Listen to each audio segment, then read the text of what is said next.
Police say the three young suspects, Joseph Davis, Brittany Elder, yes, a young woman is allegedly involved, and Trent Blyle, tried to steal a tire from Sean's car. When he caught them in the act, he says one suspect attacked him and forced him into the trunk. Cops say the suspects then drove around for about 4 hours trying to buy drugs. Sean says as he lay helpless and bound in the dark trunk, he thought he was going to die. But then a miracle of sorts. Cops noticed expired tags and pulled the car over on a routine stop. Sean, who says he'd passed out several times because of the intense heat, came to at the perfect moment, hearing an officer's voice.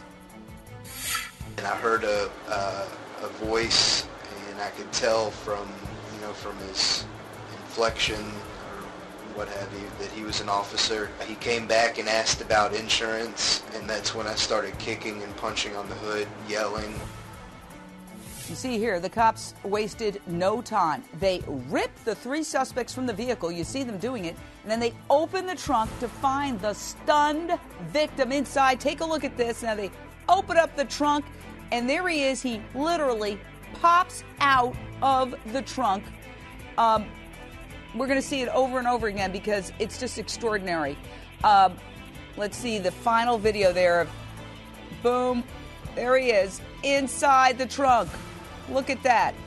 And tonight, let's... 25 years of law enforcement, my heart was beating extremely fast. And tonight, the story gets stranger as the four people involved, the victim and three suspects, tell wildly different stories. I'm taking your calls on this unbelievable rescue. And tonight, we're going to go straight out to a man who's a hero in this case. Detective Daniel Goldberg out of Louisville. Detective, you were one of those officers right there as first you see the suspects pulled out of the car, and then the trunk opens and the individual inside gets out. What ran through you? Describe these very, very tense moments. I was pretty shocked, actually. We didn't know what exactly was in the trunk originally, but it was pretty shocking. I didn't expect to be a store clerk. What did you hear? In other words, there was routine stop, expired plates. There may have been a broken taillight. You get there, you're talking to them, you're saying, give us your insurance. So far, it's normal. Then what happens? Well, actually, I had backed up Officer Fred Wilson. I was on my way home with my off-duty car. So he had to stop. Fred had asked me to walk back up and get the front passenger's identification. I walked up, and at that point, as I'm asking the front passenger for his ID, I heard something kick in the trunk.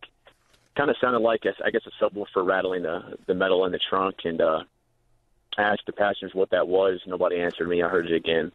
At that point, I put him at gunpoint and signaled for Fred to come up here and give me a hand.